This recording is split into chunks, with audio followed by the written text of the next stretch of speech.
Buenos días, hermanos. Es un privilegio para mí estar una vez más en esta iglesia compartiendo la palabra del Señor. Traigo saludos de los hermanos de la iglesia en Tarrasa, la iglesia Betel, y también de Ana y de las niñas que se han quedado en casa. Sí, pero sabéis que os tenemos en el corazón. Muy bien, permitidme empezar en esta mañana con una reflexión breve acerca del trabajo, ¿verdad? ¿Te encuentras satisfacción en el trabajo que realizas? Bueno, no sé si encuentras satisfacción en tu trabajo o no, o es una carga pesada, pero yo creo que podemos distinguir entre varios tipos de satisfacción que podemos hallar en nuestro trabajo. En primer lugar, podríamos hallar satisfacción en el propio acto de realizar la acción de nuestro trabajo. Esa sería la primera forma. El propio acto de trabajar, en él podríamos encontrar satisfacción. Imagínate a un pintor que su pasión es pintar y le encanta pintar y disfruta mientras pinta, ¿sí? O un escultor o un fotógrafo, o tal vez te guste trabajar con números y te deleites haciendo cálculo, no lo sé. O tal vez te deleites cocinando, haciendo pan. Tal vez encuentres tu deleite en el propio acto de hacer tu trabajo. Otra manera de encontrar deleite en el trabajo puede ser encontrar el deleite en contemplar la obra de tus manos.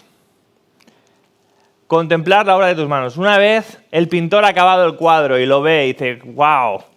¡Qué bonito es mi cuadro!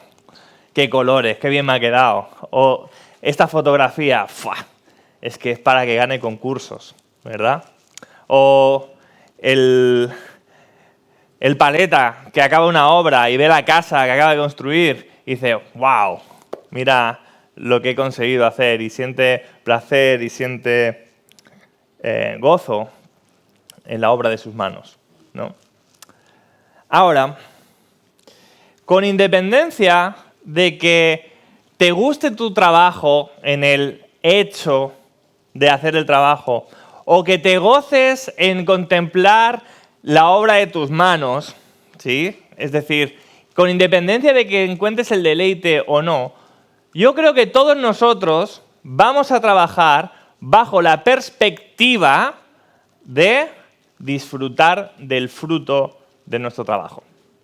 No es lo mismo ver la obra de nuestras manos que gozar del fruto de nuestro trabajo. Imagínate un pintor que acaba su cuadro y se deleita en su cuadro y dice que hermoso es su cuadro, pero se lo roban. Y no lo puede vender.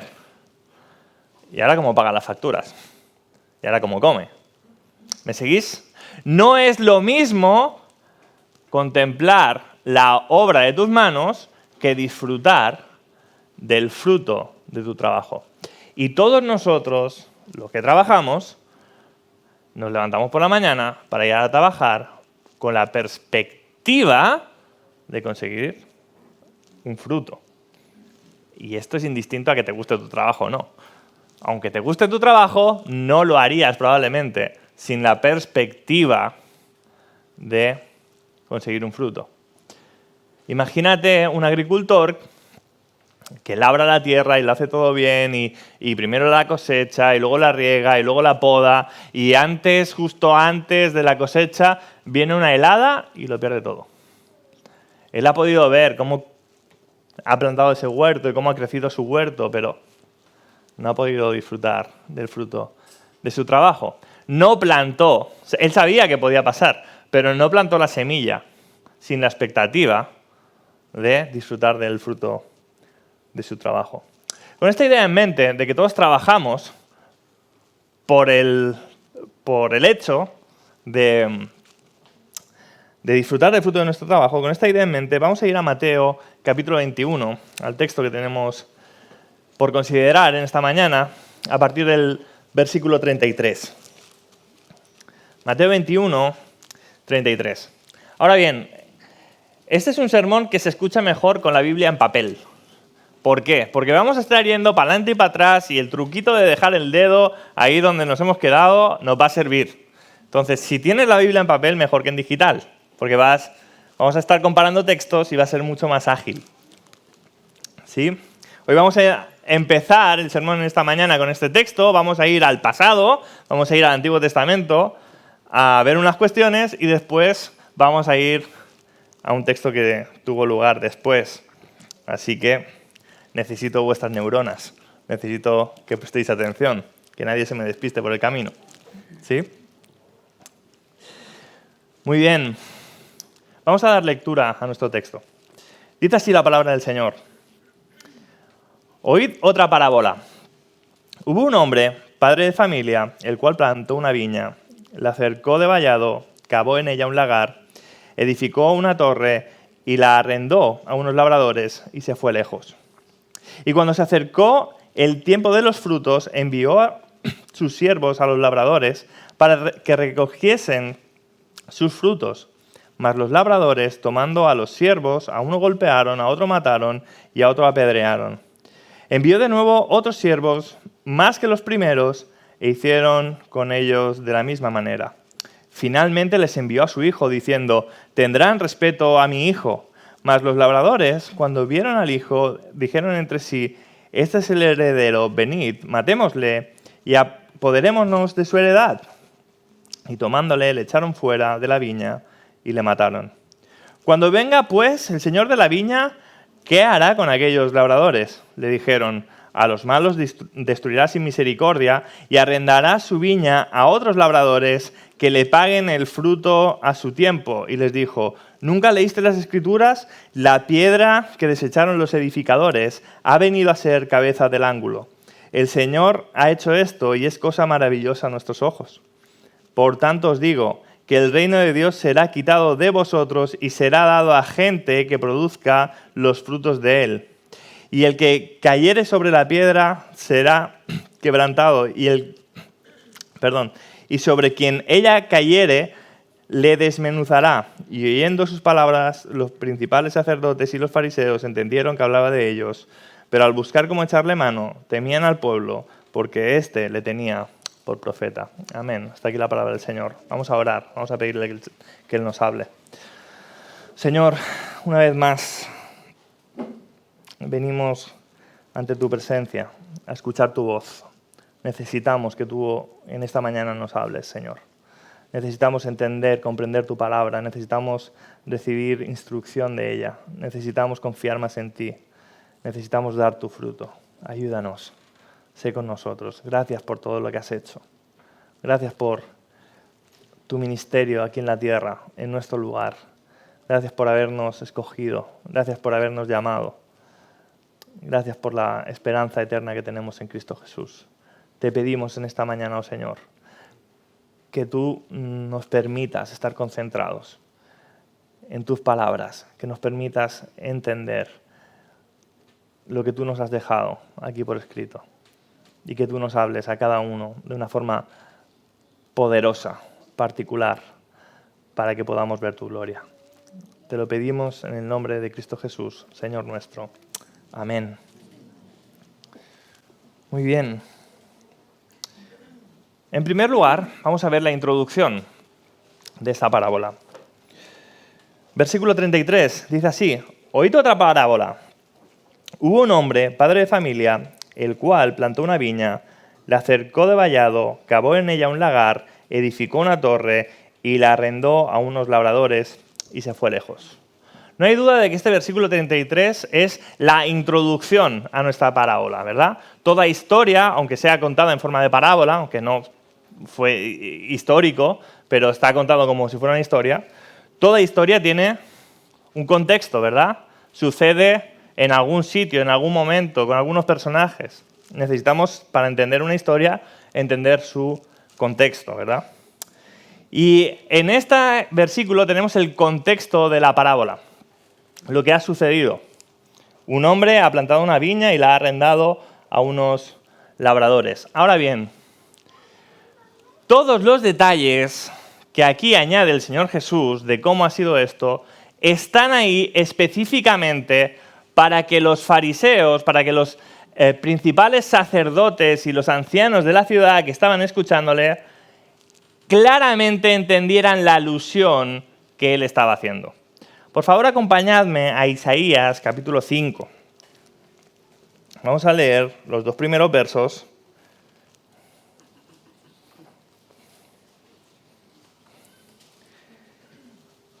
En primer lugar,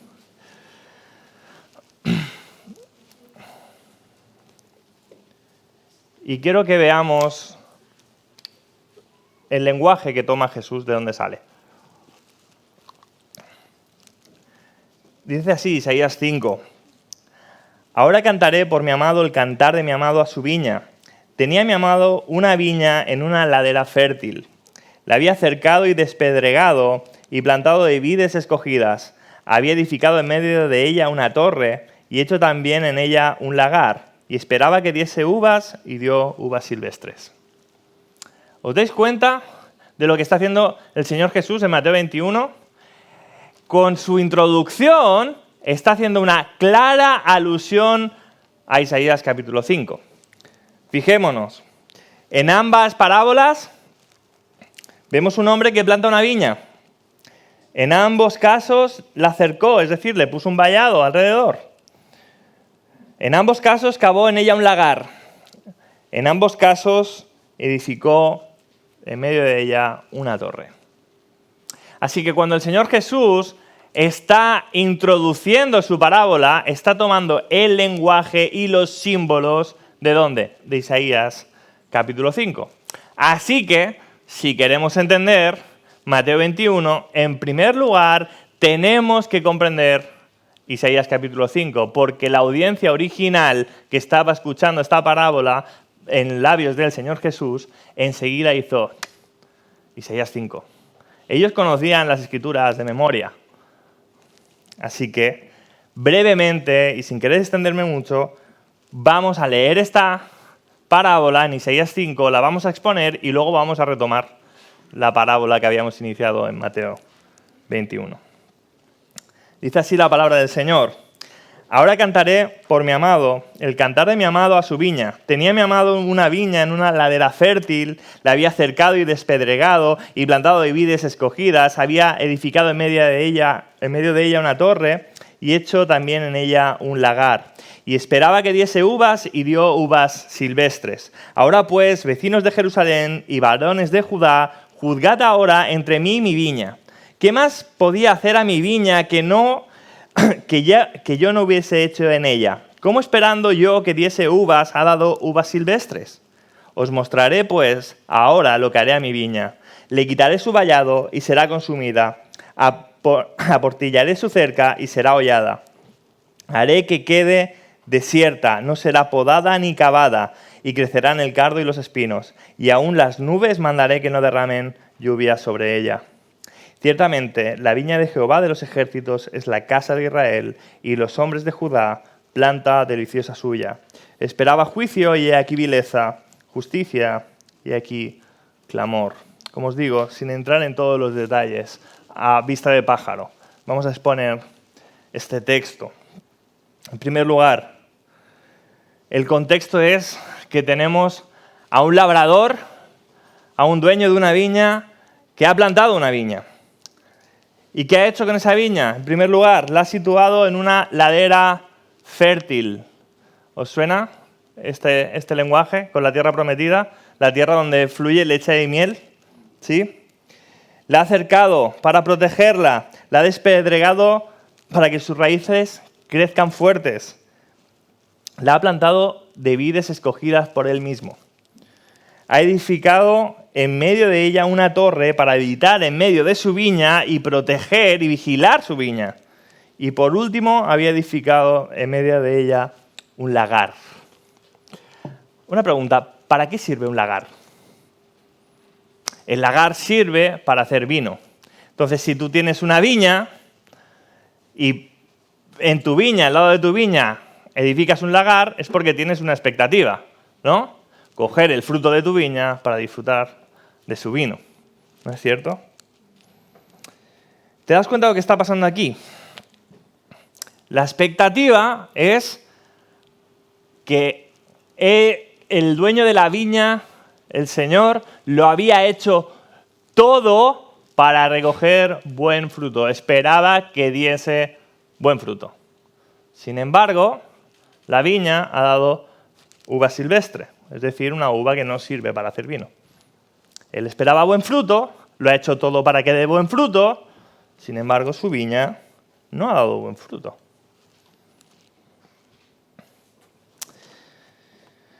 Entonces, el punto de esta parábola, que ya nos revela en el versículo 7, que es entre Dios e Israel, su pueblo, lanza la siguiente pregunta. ¿Acaso podía haberle hecho yo algo más a mi viña?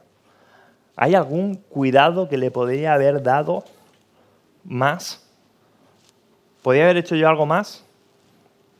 Es una pregunta retórica. La respuesta es no. Pero déjame que te haga esta pregunta. ¿Puede Dios hacer algo más por ti? El Dios que entregó a su Hijo a morir por tus pecados. ¿Hay algo más que puede hacer Dios, que tenga que hacer Dios para demostrarte su amor y su fidelidad? ¿Hay algo más que Él pueda hacer? ¿Qué fruto estás dando?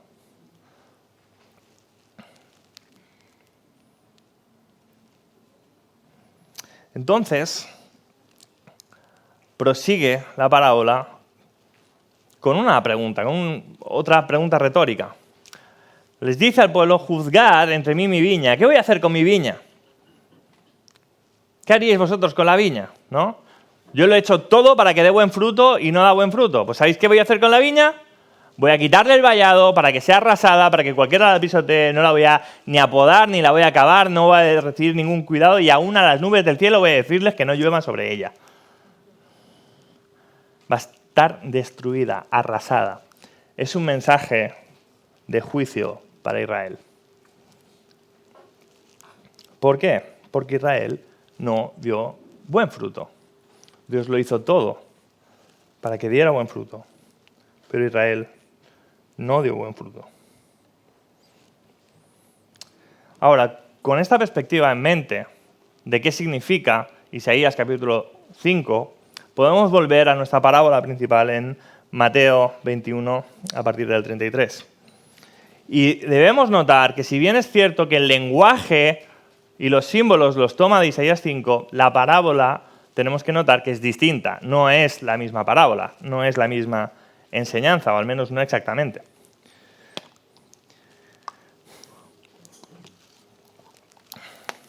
Una vez más, versículo 33. Oíd otra parábola.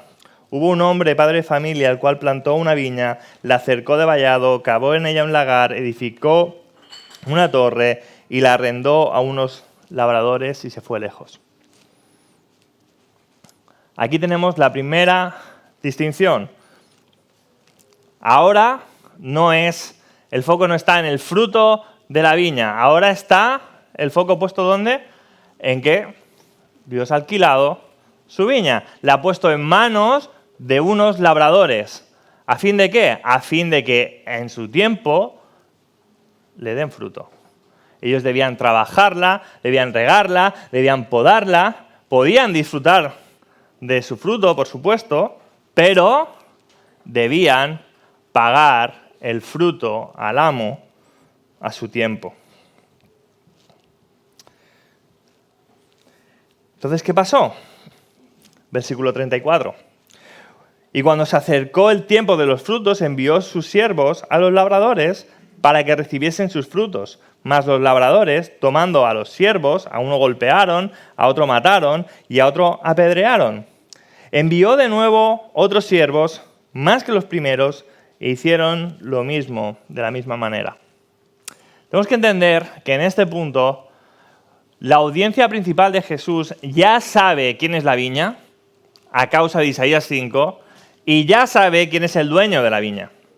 Así que no es difícil de entender que estas personas que están aquí citadas, estos siervos que han sido enviados y han sido apedreados y matados, son los profetas. Dios mandó a profetas a Israel. ¿Para qué? Para que el pueblo diera buen fruto, para llamarlos al arrepentimiento, para que se apartaran de sus pecados, para que vivieran en obediencia. Dios envió a sus profetas. ¿Y qué hizo el pueblo con sus profetas? Los mataron. No les escucharon. Cuando Dios envió a sus profetas, el pueblo no prestó atención. Los mataron. Y yo estoy convencido de que en este punto de la historia, las personas que están escuchando a Jesús son conscientes de esto. Son conscientes de que estos son los profetas de la antigüedad. Los profetas que Dios envió y que fueron muertos. Versículo 37. Finalmente les envió su hijo, diciendo: tendrán respeto a mi hijo. Mas los labradores, cuando vieron al hijo, dijeron entre sí: este es el heredero, venid, matémosle y apoderémonos de su heredad. Y tomándole, le echaron fuera de la viña y le mataron. Tienes que tener en cuenta que cuando estas palabras salieron de los labios de Jesús, esto aún no había ocurrido. Jesús aún no había sido muerto ni crucificado. Así que déjame compartirte lo que pienso y enseguida vas a ver por qué. Yo creo que en este punto los principales sacerdotes y los ancianos no se están dando por aludidos. ¿Por qué?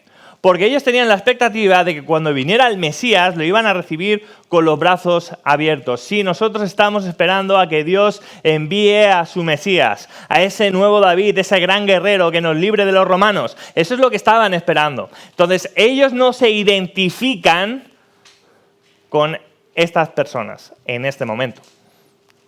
Ellos no se están dando por aludidos. ¿Por qué lo sé? Seguimos leyendo. Cuando venga pues el Señor de la viña, ¿qué hará con los labradores?, les preguntó Jesús. Y le dijeron: a los malos destruirá sin misericordia y arrendará su viña a otros labradores que paguen el fruto a su tiempo. Al igual que el rey David, cuando es confrontado con Natán, ¿os acordáis de esa historia? Cuando David comete el pecado con Betsabé y después mata a Urías y viene Natán a confrontarle y le habla de un hombre que tiene muchas ovejas y un hombre que solo tiene una oveja, y el hombre que tiene muchas ovejas coge la oveja del hombre que solo tiene una oveja y le pregunta: David, ¿cómo juzgaríamos este caso? ¿No? Y David dice: el tal es digno de muerte. ¿Por qué? Porque David juzga rectamente en tercera persona. David en ese momento no se había dado por aludido. Bien, en este momento los principales sacerdotes y los ancianos, ¿qué están haciendo? Juzgan rectamente en tercera persona. Ah, no, quien haga eso, el dueño de la viña tiene que destrozarlos y poner a otros que paguen el fruto a su tiempo. Entonces Jesús, para mostrarles de quién está hablando realmente, continúa diciendo. Jesús les dijo: ¿nunca leísteis las Escrituras? La piedra que desecharon los edificadores ha venido a ser cabeza del ángulo. El Señor ha hecho esto y es cosa maravillosa a nuestros ojos. Está citando el Salmo 118. Y después de citarlo, seguimos leyendo porque lo interpreta. Por tanto os digo que el reino de Dios será quitado de vosotros y será dado a gente que produzca los frutos de él. Y el que cayere sobre esta piedra será quebrantado y sobre quien ella cayere le desmenuzará. El mismo juicio que ellos acaban de decir, Jesús les dice: eso sois vosotros. Eso sois vosotros. Los principales líderes del pueblo de Israel. Entonces ahora sí se dan por aludidos. Ahora sí Jesús ya les revela claramente de quién está hablando. Versículo 45. Y oyendo sus parábolas, los principales sacerdotes y los fariseos entendieron que hablaba de ellos, pero al buscar cómo echarle mano, temían al pueblo porque éste le tenía por profeta. Éste le tenía por profeta. Aquí los principales sacerdotes y los ancianos sí entienden quién es Jesús. El problema es que no le pueden echar manos. ¿Por qué? Porque temen al pueblo. Ellos entienden que Jesús les estaba acusando. Y además, si leemos las parábolas anteriores, ¿a quién va a poner, cuando una vez ellos sean quitados, según la enseñanza de Jesús, quién va a ser puesto en su lugar?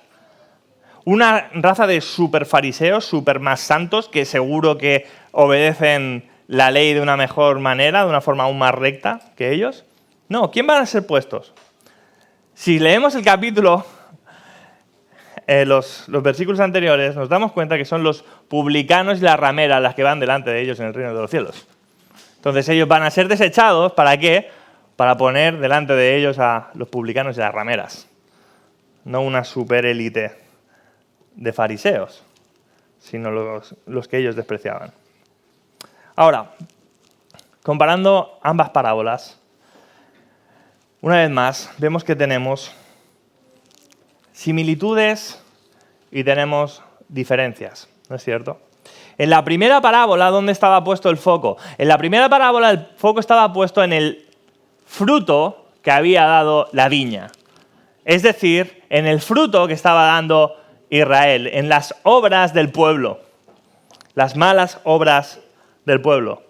En esta segunda parábola, en Mateo 21, el foco está puesto ¿en quién? En los líderes del pueblo. El pueblo no da buen fruto a causa de sus líderes. Entonces, la pregunta de que Israel no dé buen fruto, ¿cuál es? ¿De quién es la culpa? ¿Del pueblo o de los líderes?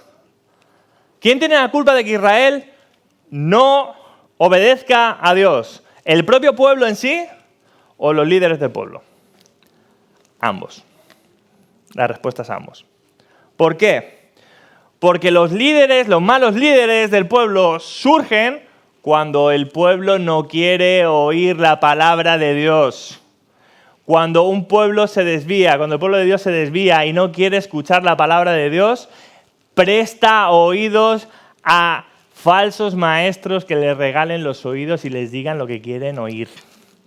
Eso también pasa hoy. Fíjate lo que le dijo el apóstol Pablo a Timoteo en su segunda carta. 2 Timoteo 4, 3 y 4. Porque vendrá tiempo cuando no sufrirán la sana doctrina, sino que teniendo comezón de oír, se amontonarán maestros conforme a sus propias concupiscencias y apartarán de la verdad del oído y se volverán a las fábulas. En otras palabras, Timoteo, tú predica la palabra. ¿Sabes por qué? Porque no la van a querer oír. Llegará un día donde no la van a querer sufrir. ¿Y qué va a pasar ese día? Que enseguida van a prestar oído no al predicador fiel, no al predicador que expone la palabra, sino a cualquier charlatán que les diga lo que quieren oír. Por eso es tan importante encontrar una iglesia bíblica para escuchar la palabra, para que los predicadores de parte del Señor nos digan los pecadores que somos, los necesitados que estamos de arrepentimiento, la necesidad grande y enorme que tenemos de la cruz, y no que nos digan que somos unos campeones y que todo lo podemos en Cristo que nos fortalece. Necesitamos iglesias fieles, predicadores fieles, y no surgen de debajo de las setas. Tiene que haber un pueblo que quiera escuchar la verdad. Porque de lo contrario, si no hay un pueblo que quiera escuchar la verdad, lo que se van a levantar son charlatanes, falsos maestros. Entonces, ¿cuál es la culpa de que el pueblo se desvíe? La culpa es del pueblo. Y los malos predicadores que surgen de ese pueblo, que no quiere escuchar la voz de Dios, lo terminan de descarriar. Ambos son culpables. Pero más allá de esto, quiero que veáis que es la misma historia. Las dos parábolas te están contando la misma historia desde dos ópticas diferentes. Pero hay cosas en común. Las dos parábolas terminan con un juicio, ¿no es cierto? En la primera parábola, en Isaías capítulo 5, es la viña que es arrasada. En la segunda parábola son los labradores que son matados y son reemplazados por otros. Ambas parábolas terminan con un juicio. Ahora, la pregunta que te hago es, ¿qué está enmendando este juicio. ¿Por qué tenemos este juicio? ¿Qué intenta solucionar, enmendar o reparar este juicio? Gracias, hermano. Que en ambas parábolas el dueño de la viña se queda sin su fruto. En la primera parábola, él lo ha hecho todo bien, para que su viña dé su fruto. ¿Acaso podía haber hecho algo más el Señor con Israel? ¿No los salvó de la esclavitud en Egipto? ¿No los puso en la tierra prometida? ¿No habitó en medio de ellos? ¿No fue su Dios? ¿No fue su protector? ¿No les colmó de bendiciones? ¿No perdonó su iniquidad vez tras vez? ¿Acaso podía haber hecho algo más el Señor con Israel? ¿No debía Israel dar buen fruto? ¿No debía Israel obedecer? Y sin embargo, dio mal fruto. Y en la segunda parábola, vemos que los líderes del pueblo se han enseñoreado de Israel y el fruto lo quieren para sí. Quieren para sí la gloria, no para Dios. Y la pregunta es, ¿dónde está mi fruto? El Señor dice, oye, ¿y mi fruto? Porque yo merezco mi fruto. Desde la perspectiva del Señor, el Señor lo ha hecho todo bien. Lo hizo bien con Israel, lo hizo bien con los líderes de Israel. Pero ¿dónde está su fruto? Mira, ¿sabes qué? Tenemos la tendencia a pensar que debemos obedecer al Señor, porque de lo contrario nos estamos perdiendo según qué bendiciones. Y yo entiendo que en cierto sentido es verdad, hay veces que desobedecemos al Señor y vemos que las cosas no nos van bien. Ahora, tengo que decir que las bendiciones de Dios no vienen a causa de nuestra obediencia, porque si así fuera nos iría bastante mal. Así que gloria a Dios, no vienen las bendiciones de Dios a causa de nuestra obediencia. Pero tú no tienes que obedecer al Señor en primer lugar para que te vaya bien. Tú tienes que dar buen fruto, porque Dios es digno de ese fruto. Él lo ha hecho todo bien para que tú des buen fruto. ¿Qué más podría haber hecho Él para que tú des buen fruto? Hay dos motivos, hay dos razones principales por las que Dios es digno de su fruto. En primer lugar, porque Él es el Señor, Él es el dueño de todo. Él es tan grande, bello, hermoso, por todas sus perfecciones, Él es digno de su alabanza. Por su sabiduría, por su tremendo poder, por su aseidad, por todos sus atributos. Dios es digno de ser alabado. Él es glorioso, Él es bellísimo, Él es santísimo. Él, por su carácter, Él merece toda la alabanza que pueda salir de nosotros, toda la gloria, toda la honra y toda la obediencia. Él merece ser creído porque Él es fiable. Él merece ser obedecido porque Él es bueno. Él es digno simplemente por quien Él es. Pero es que además de quien Él es en sí mismo, Él es digno de recibir su fruto, fruto de obediencia, fruto de adoración por nuestra parte, por lo que Él ha hecho, por sus obras. Él nos creó, Él nos dio vida, Él nos perdonó, Él nos escogió antes de la fundación del mundo, Él envió a su Hijo a morir por nosotros, Él nos llamó cuando estábamos perdidos, cuando éramos sus enemigos, y Él nos promete la gloria venidera. Él, por quién es y por lo que ha hecho, Él es digno. Entonces, no tengas la perspectiva que tú tienes que obedecer para que te vaya bien. Que te vaya bien o que te vaya mal es un tema secundario, es de segundo orden. Yo creo firmemente que cuando obedecemos al Señor, muchas áreas de nuestra vida se ordenan y muchos de los problemas que tenemos en esta vida son a consecuencia de nuestros pecados. Por supuesto que sí. Pero independientemente, con distinción de si nos va bien o nos va mal, tenemos que tener la idea clara. Dios merece tu fruto.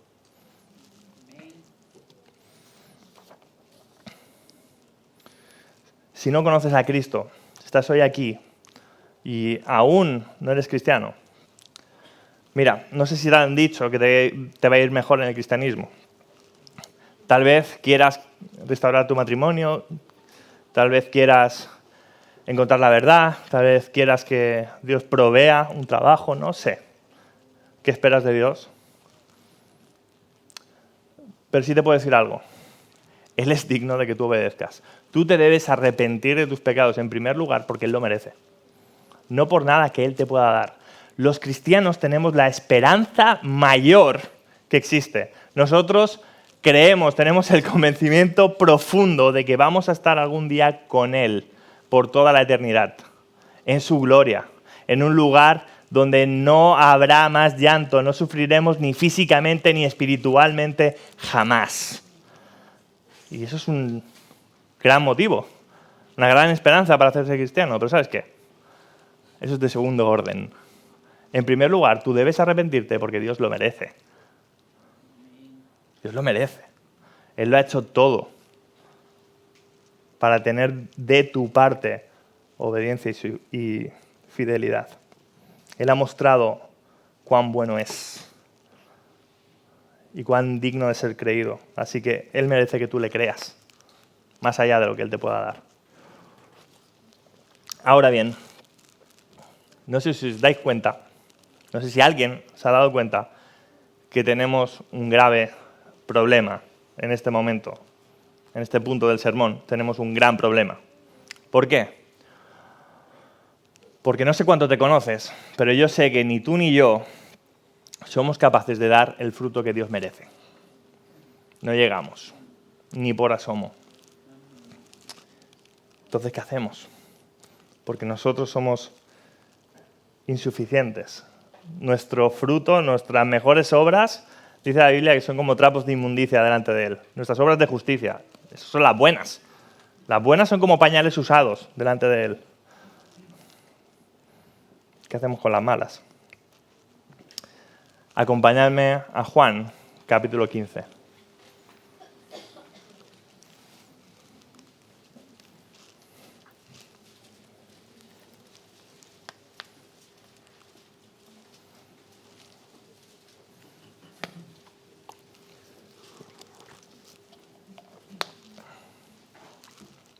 Yo soy la vid verdadera y mi padre es el labrador.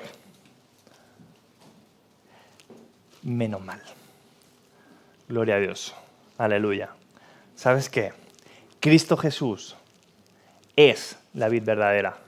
Cristo Jesús sí dio el fruto que el Padre merece y lo dio en nuestro lugar. ¿Te acuerdas quién es la vid? En estas palabras que hemos visto, era Israel, ¿verdad? Cuando Jesús dice yo soy la vid verdadera, Jesús está diciendo yo soy el verdadero Israel. Y eso es una doctrina tremendamente hermosa, hermanos. ¿Sabéis por qué? Porque Cristo se ha identificado de tal manera con su pueblo que Él ha obedecido en representación de todos nosotros. Todos nosotros, como el Israel de Dios, debíamos dar buen fruto. Y no lo hemos hecho. Pero Él ha tomado el lugar de su pueblo, ha dado buen fruto, ha obedecido al Padre hasta muerte y muerte de cruz, y por sus méritos la justicia del Padre satisfecha. Dios el Padre se deleita en el fruto de su Hijo. Gloria a Dios, porque tú y yo no éramos capaces de pagarle el fruto al dueño de la viña.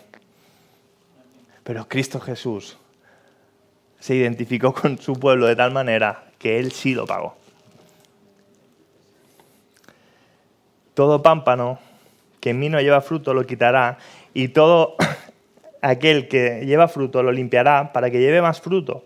Ya vosotros estáis limpios por la palabra que os he hablado, permaneced en mí y yo en vosotros. Como el pámpano no puede llevar fruto por sí mismo si no permanece en la vid, así tampoco vosotros si no permanecéis en mí. Yo soy la vid y vosotros los pámpanos. El que permanece en mí y yo en él, este lleva mucho fruto, porque separados de mí nada podéis hacer. Jesús es la vid verdadera.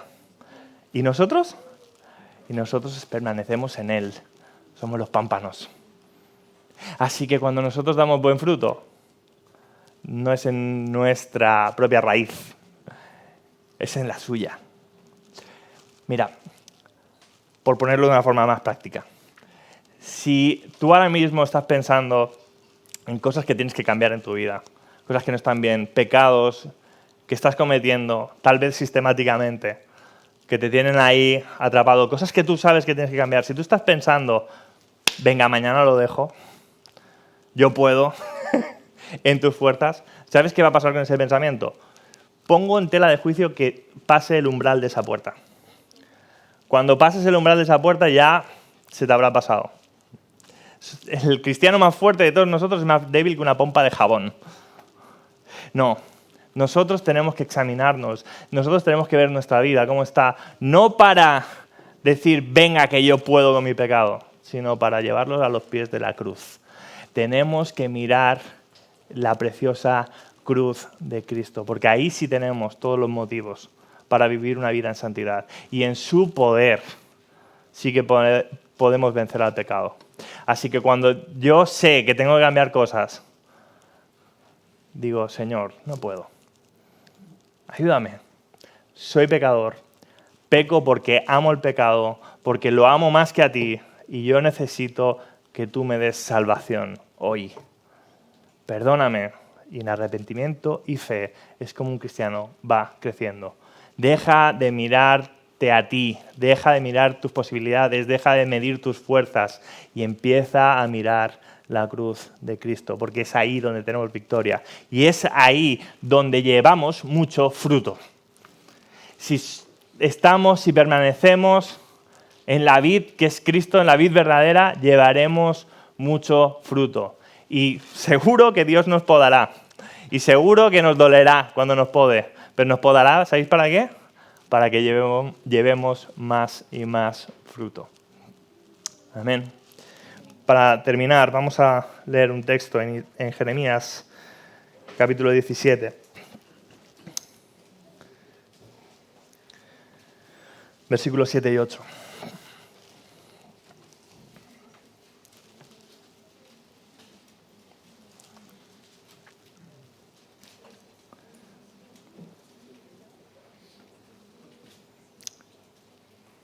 Dice así la palabra del Señor. Bendito el varón que confía en Jehová y cuya confianza es Jehová, porque será como el árbol plantado junto a aguas, que junto a la corriente echará sus raíces, y no verá cuando viene el calor, sino que su hoja estará verde, y en el año de sequía no se fatigará, ni dejará de dar fruto. Amén. Que el Señor nos bendiga. Señor, te damos muchas gracias.